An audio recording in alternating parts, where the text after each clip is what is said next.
BPS चिडन facts channel पे आपका स्वागत है। आज हम यहाँ पे लेके आए हैं 19 मई का करंट अफेयर्स। नमस्कार दोस्तों, कैसे हैं आप सब? मैं आपकी एजुकेटर आज के इस बेहद महत्वपूर्ण विश्लेषण में आप सभी का बहुत बहुत स्वागत करती हूँ।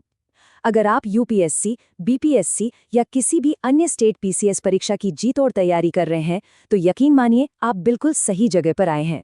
आज हम आधिकारिक स्रोत सामग्री से सीधे, सटीक और एकदम टू द पॉइंट जानकारी निकालकर उसे एक बहुत ही व्यवस्थित तरीके से समझने वाले हैं।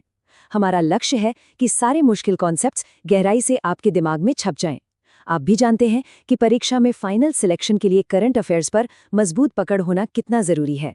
आज के इस सत्र में बहुत कुछ खास है जो आपके एग्जाम के लिए अति महत्वपूर्ण है। तो चलिए बिना कोई देरी किए फटाफट से आज का विश्लेषण शुरू करते हैं। आगे बढ़ने से पहले जल्दी से देख लेते हैं कि आज के हमारे इस सत्र का एजेंडा क्या रहने वाला है। आज हम मुख्य रूप से 5 स्तंभों पर चर्चा करेंगे।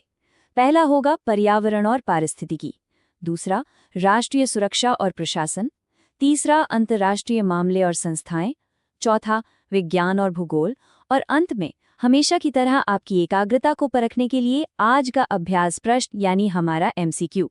आप चाहें तो बिल्कुल इसी क्रम में अपने नोट्स भी तैयार कर सकते हैं।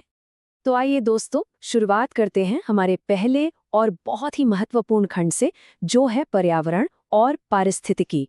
हमारी पहली अपडेट वन्य जीव संरक्षण के क्षेत्र से एक बहुत ही बेहतरीन खबर है। क्या आपने कभी कछुए में सैटेलाइट टैग के बारे में सुना है? जी हाँ, भारत के पहले सैटेलाइट टैग वाले गंगा सॉफ्टशेल कछुए को असम के प्रसिद्ध काजीरंगा राष्ट्रीय उद्यान में छोड़ा गया है। परीक्षा के लिए आपको इसका वैज्ञानिक नाम याद रखना है, जो है निल्सोनिया गैंजेटिका। अब आप सोच रहे होंगे कि ये सैटेलाइट टैगिंग क्यों की जा रही है। दरअसल यह एक बहुत ही आधुनिक तकनीक है।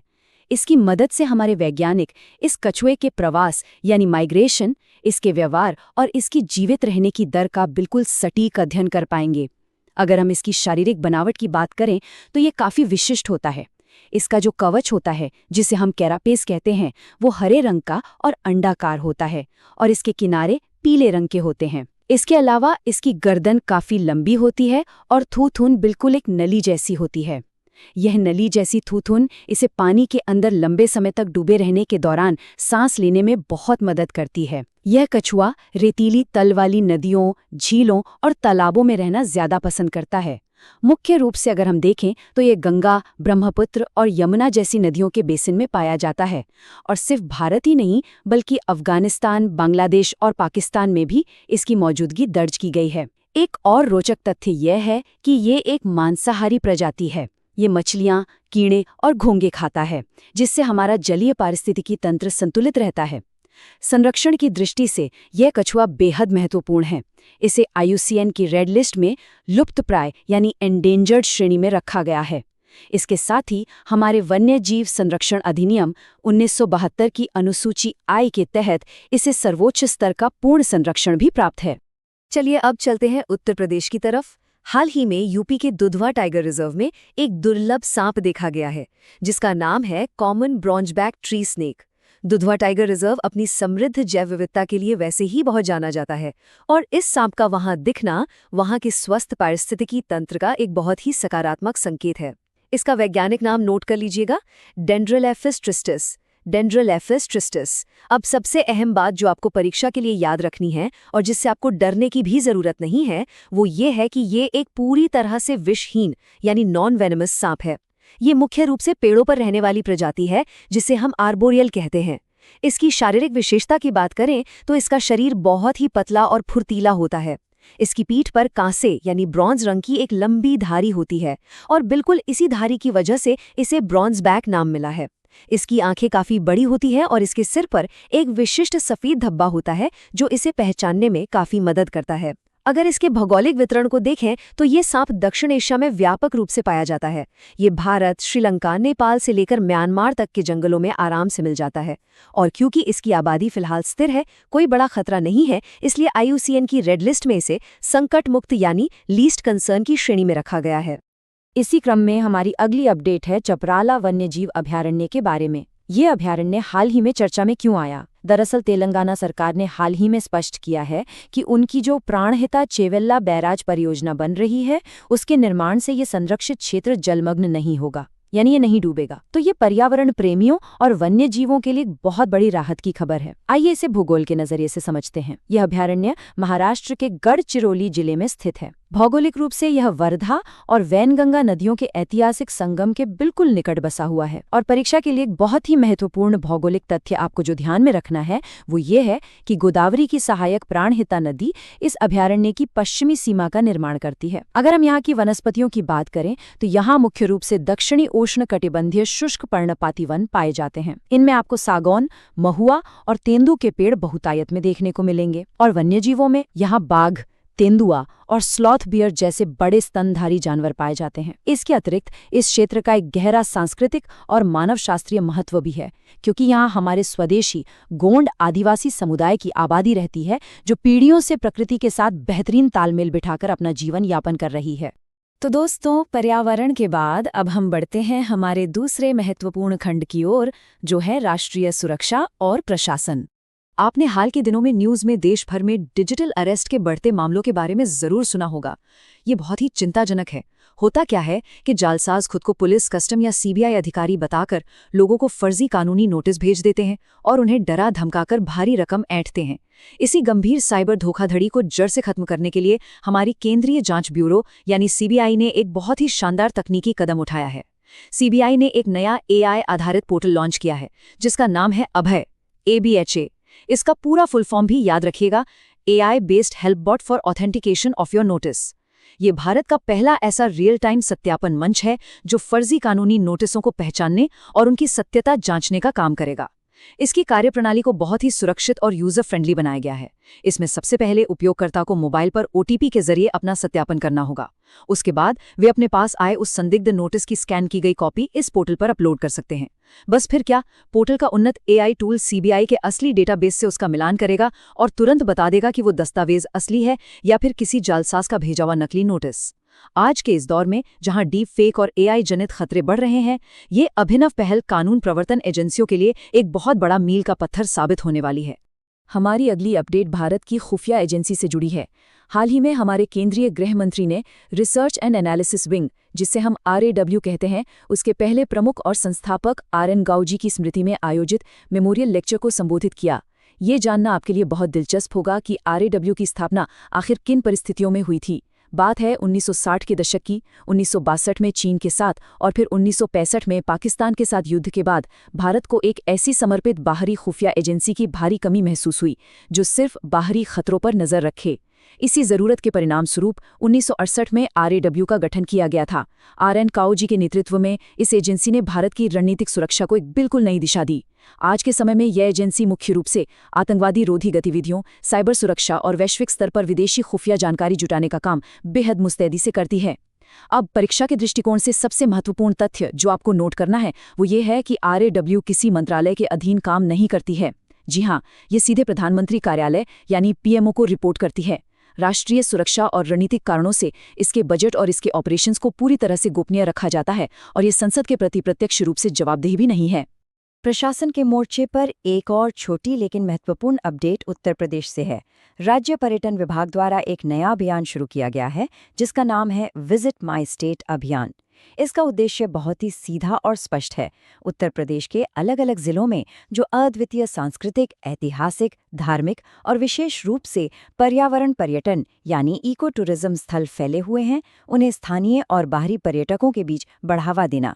जाहिर सी बात है, जब पर्यटन बढ़ेगा तो न केवल राज्य की समृद्ध संस्कृति का प्रसार होगा बल्कि स्थानीय स्तर पर लोगों के लिए रोजगार और राज्य के लिए राजस्व के नए अवसर भी पैदा होंगे। चलिए अब रुक करते हैं हमारे तीसरे खंड का। इसमें हम बात करेंगे अंतर्राष्ट्रीय मामले और वैश्विक संस्थाओं की। अंतर्राष्ट्रीय मंच पर भारत के लिए यह एक बहुत बड़ी और रणनीतिक उपलब्धि है। भारत को वर्ष 2026 से 2028 तक के लिए कॉमन क्राइटेरिया डेवलपमेंट बोर्ड यानी CCDB का अध्यक्ष नामित किया गया है। आज के इस साइबर सुरक्षा के दौर में ये पद सच में बहुत अहम है। आइए समझते हैं कि ये CCDB आखिर है क्या। दरअसल ये common criteria recognition arrangement CCRA का एक प्रमुख तकनीकी निकाय है। इसका मुख्य काम वैश्विक स्तर पर IT सुरक्षा प्रमाणन मानकों की अंतर्राष्ट्रीय मान्यता को सुनिश्चित करना है। भारत इस अरेंजमेंट का सदस्य साल 2013 में बना था। भारत सरकार की तरफ से इलेक्ट्रॉनिक्स और सूचना प्रौद्योगिकी मंत्रालय, मिटी और मानकीकरण परीक्षण और गुणवत्ता प्रमाणन STQC निदेशालय इसके नोडल एजेंसी के रूप में कार्य करते हैं। ये बोर्ड पूरे विश्व में इस्तेमाल होने वाले प्रमाणित IT उत्पादों के लिए तकनीकी नियम और कॉमन इवैल्यूएशन मेथोडोलॉजी CEM का प्रबंधन करता है। भारत का इस महत्वपूर्ण बोर्ड का अध्यक्ष बनना स्पष्ट रूप से ये दर्शाता है कि वैश्विक IT और साइबर सुरक्षा के क्षेत्र में भारत का तकनीकी दबदबा और प्रभाव तेजी से बढ़ रहा है। हाल ही में भारत के प्रधानमंत्री ने अपनी कूटनीतिक यूरोपीय यात्रा के दौरान नीदरलैंड का दौरा किया है। अंतर्राष्ट्रीय संबंधों की तैयारी करने वाले छात्रों के लिए ये बहुत ज़रूरी है कि हम हमेशा चर्चा में रहे देशों की भौगोलिक और रणनीतिक स्थिति को अच्छे से समझें। तो आइए नीदरलैंड को मैप पर देखते हैं। नीदरलैंड उत्तर पश्चिमी यूरोप में स्थित एक प्रमुख देश है। इसके पड़ोसी देशों की बात करें तो इसके पूर्व में जर्मनी और दक्षिण में बेल्जियम है। इसके उत्तर और पश्चिम में विशाल उत्तरी सागर नॉर्थ सी स्थित है, जो इसे कूटनीतिक और व्यापारिक रूप से एक महत्वपूर्ण समुद्री मार्ग बनाता है। इसकी राजधानी एम्स्टरडैम है। राइन और म्यूज जैसी यूरोप की कुछ सबसे महत्वपूर्ण नदियां यहीं से होकर बहती हैं। कूटनीतिक दृष्टि से नीदरलैंड का महत्व और भी बढ़ जाता है, क्योंकि इसका एक बहुत ही प्रसिद्ध शहर है हेग, जो अंतर्राष्ट्रीय न्याय का वैश्विक केंद्र माना जाता है। यहीं पर अंतर्राष्ट्रीय न्यायालय ICJ स्थित है, जो देशों के बीच के विवादों को सुलझाता है। और यहीं पर अंतर्राष्ट्रीय आपराधिक न्यायालय ICC का मुख्यालय भी है, जो व्यक्तियों पर युद्ध अपराधों और मानवता के खिलाफ अपराधों के मुकदमे चलाता है। हमारी अगली महत्वपूर्ण वैश्विक संस्था है अंतर्राष्ट्रीय दूरसंचार संघ, या जिसे हम संक्षेप में ITU कहते हैं। हाल ही में जिनेवा में ITU परिषद की एक बैठक आयोजित हुई, जिसमें भारत ने तकनीकी और नीतिगत स्तर पर अपनी भूमिका को और भी ज्यादा मजबूत किया है। आपको ये जानकर शायद हैरानी होगी कि ITU संयुक्त राष्ट्र UN की सबसे पुरानी विशेष एजेंसियों में से एक है। जी हाँ, इसकी स्थापना तो संयुक्त राष्ट्र के अस्तित्व में आने से भी बहुत पहले 1865 में इंटरनेशनल टेलीग्राफ यूनियन के रूप में हो गई थी। आधुनिक युग में इसका काम बेहद महत्वपूर्ण है, क्योंकि आज हम जो मोबाइल, इंटरनेट या सैटेलाइट कम्युनिकेशन इस्तेमाल करते हैं, उसके लिए ये संस्था दुनिया भर में रेडियो स्पेक्ट्रम और संचार उपग्रह कक्षाओं का आवंटन करती है। ये सुनिश्चित करती है कि विभिन्न देशों के सिग्नलों के बीच कोई टकराव न हो। भारत के लिए गर्व की बात यह है कि भारत 1869 से ही इसका एक बेहद सक्रिय सदस्य रहा है और 1952 से लगातार इसकी शासी परिषद में अपनी सेवा देकर वैश्विक संचार नीतियों को आकार देने में अहम भूमिका निभा रहा है। तो चलिए अब आगे बढ़ते हैं हमारे चौथे खंड की तरफ, विज्ञान और भूगोल। इसमें भी कुछ बहुत ही दिलचस्प अपडेट्स हैं। विज्ञान के क्षेत्र से एक चिंताजनक खबर आ रही है। अफ्रीका के कांगो लोकतांत्रिक गणराज्य DRC के इटूरी प्रांत में इबोला के एक नए प्रकोप की सूचना मिली है। आइए सामने दी गई केबल के माध्यम से इसके मुख्य पहलुओं को वैज्ञानिक दृष्टिकोण से समझते हैं। इबोला दरअसल ऑर्थोबोला वायरस जीनस के वायरस के कारण होने वाली एक बहुत ही गंभीर और जानलेवा बीमारी है। इसके संचरण यानी फैलने के तरीके को समझना बहुत ज़रूरी है। एक बड़ी राहत की बात यह है कि यह कोरोना वायरस की तरह हवा से नहीं फैलता है। हालांकि यह संक्रमित व्यक्ति या जानवर के रक्त, पसीने या अन्य शारीरिक तरल पदार्थों के सीधे संपर्क में आने से बहुत तेजी से फैलता है।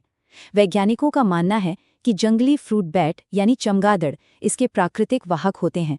इसे रक्तस्रावी बुखार यानी हेमोरैजिक फीवर भी कहा जाता है। ऐसा इसलिए क्योंकि इसके गंभीर चरणों में शरीर के आंतरिक और बाहरी अंगों से खून बहने लगता है, जिससे मरीज के अंग विफल यानी ऑर्गन फेलियर हो जाते हैं। इसकी मृत्यु दर अत्यंत खतरनाक है। विश्व स्वास्थ्य संगठन WHO के अनुसार यह औसतन 50% है, लेकिन पिछले कुछ प्रकोपों में जहां बिना उचित देखभाल के मरीज रह गए, वहां ये 90% तक भी पहुंच गई थी। विडंबना ये है कि इसका अभी तक कोई पूर्ण रूप से सर्वमान्य इलाज नहीं है। केवल सहायक देखभाल, सपोर्टिव केयर ही इसका मुख्य उपचार है। हमारी आज की आखिरी न्यूज़ अपडेट भूगोल के नज़रिए से बहुत ही रोमांचक है। क्या आपने कभी ज़ॉम्बी ज्वालामुखी के बारे में सुना है? जी हाँ, आपने सही सुना। वैज्ञानिकों ने दक्षिण पश्चिमी बोलीविया के एंडीज पर्वत श्रृंखला में स्थित उटुरंकु ज्वालामुखी के ठीक नीचे लावा की भारी हलचल फिर से दर्ज की है। इसे ज़ॉम्बी ज्वालामुखी का अनौपचारिक नाम इसलिए दिया गया है क्योंकि ये लगभग 2.5 लाख यानी 2,50,000 वर्षों से पूरी तरह निष्क्रिय पड़ा था। लेकिन अब ये अचानक फिर से सक्रिय हो रहा है, बिल्कुल वैसे ही जैसे फिल्मों में कोई ज़ॉम्बी अपनी कब्र से अचानक उठ खड़ा होता है। भूगोल की तकनीकी भाषा में बात करें तो ये एक स्ट्रैटोवॉल्केनो है जो लावा और राख की परतों से बनता है। इसकी ऊंचाई समुद्र तल से 6,008 मीटर है। वैज्ञानिकों के अनुसार इसके सक्रिय होने का मुख्य कारण इसके ठीक नीचे मौजूद विशाल अल्टीप्लानो पूना मैग्मा पिंड है। इस मैग्मा के भारी दबाव के कारण ये पूरा का पूरा क्षेत्र 10 किलोमीटर के दायरे में एक विशेष सोम्ब्रेरो यानी एक विशाल मैक्सिकन हेड के आकार का उत्थान पैटर्न दिखा रहा है। जमीन का इस तरह ऊपर उठना भूवैज्ञानिकों के लिए अध्ययन का एक बहुत बड़ा और दिलचस्प विषय बन गया है। और दोस्तों, अब आ गया है वो पल जिसका आप सबको इंतजार रहता है। खंड 5, आज का अभ्यास प्रश्न। चलिए देखते हैं कि आज के इस सत्र में आपकी एकाग्रता कितनी अच्छी थी। आपका आज का अभ्यास प्रश्न आपकी स्क्रीन पर है। उट्टुरंकु या उट्टुरुंकु ज्वालामुखी, जिसे ज़ॉम्बी ज्वालामुखी भी कहा जाता है, किस देश में स्थित है? आपके विकल्प हैं ए कॉन्गो, बी बोलीविया, सी नीदरलैंड, डी भारत। जरा सोचिए, हमने अभी कुछ ही मिनटों पहले इस रोमांचक भौगोलिक घटना पर विस्तार से चर्चा की है। बिल्कुल सही, इसका सही जवाब है विकल्प बी बोलीविया। मुझे पूरी उम्मीद है कि आप सभी ने इसका सही उत्तर ही दिया होगा। और इसी के साथ हम आज के इस बेहद ज्ञानवर्धक और विस्तृत विश्लेषण सत्र के अंत पर आ गए हैं। अगर वीडियो पसंद आया है तो हमारी वीडियो को लाइक करें, शेयर करें और चैनल को सब्सक्राइब करें। वीडियो देखने के लिए धन्यवाद। जय हिंद, जय भारत।